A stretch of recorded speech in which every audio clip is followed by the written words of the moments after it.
महादेव की असीम कृपा से मैं अपनी प्रथम प्रस्तुति महर्षि वेदव्यास जी द्वारा रचित शिव पुराण के माध्यम से शिव तत्व का वर्णन कर रही हूँ। एक समय नारद जी ने अपने पिता ब्रह्मा के पास जाकर और उनको दंडवत प्रणाम करके शिव तत्व जानने की जिज्ञासा प्रकट की, जिससे ब्रह्मा जी के को अपार प्रसन्नता हुई।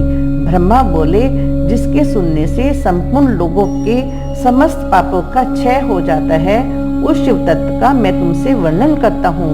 शिव तत्व का स्वरूप बड़ा ही अद्भुत है, ध्यान पूर्वक सुनो।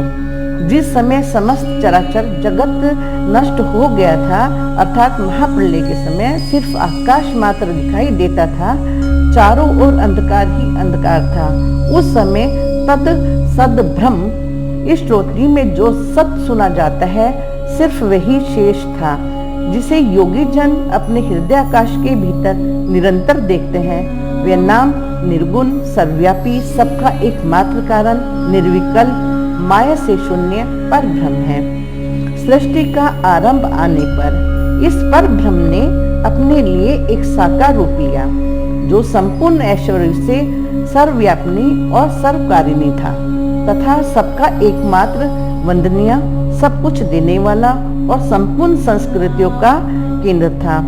उसी की मूर्ति भगवान शिव है। प्राचीन विद्वान उन्हीं को ईश्वर कहते हैं। उन्हीं एकाकी सदाशिव ने अपने श्री अंग से कभी अलग न होने वाली अपनी स्वरूप भूता शक्ति की सृष्टि करके अपने में एकीकार किया। वही शक्ति प्रधान प्रकृति, गुणवती, माया विकार से रहित त्रिदेव जननी अंबिका कही गई, जो अष्टभुजाधारी है, और वो सदाशिव उस शक्ति के साथ स्वनिवृत्त क्षेत्र अवंतिका में रहते हैं। मुने, इन्होंने ही कभी सृष्टि संचालन के लिए अपने वाम अंग से एक दिव्य पुरुष को प्रकट करके विष्णु नाम दिया और तप करो ऐसा निर्देश भी दिया। तप करते करते उन श्री विष्णु के अंगों से जल की धाराएं फूटने लगी, जो शिव की ही माया से संभव हुआ था। उस जल से सारा सुना आकाश व्याप्त हो गया। फिर उस महात्मा अर्थात विष्णु से सारे तत्व प्रकट हुए, जिनकी संख्या 24 थी।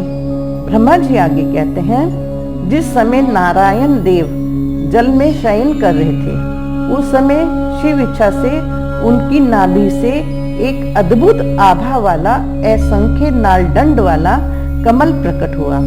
तत्पश्चात उस परमेश्वर सदाशिव ने पहले की भांति, विष्णु की भांति मुझे भी अपने दाहिने भाग से प्रकट करके विष्णु के नाभि कमल में डाल दिया।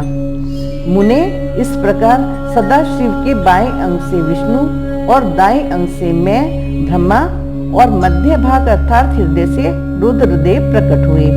मैं ब्रह्मा सृष्टि करता हुआ, विष्णु जगत का पालन करने लगे और रुद्र ने स्वयं संहार का कार्य संभाला। इस प्रकार शिव ही 3 रूप धारण करके स्थित हुए। मुने, ये मैंने तुमसे शिव तत्व का वर्णन किया। फिर मिलेंगे किसी और प्रसंग के साथ। हर हर महादेव। जय मां जगत जननी।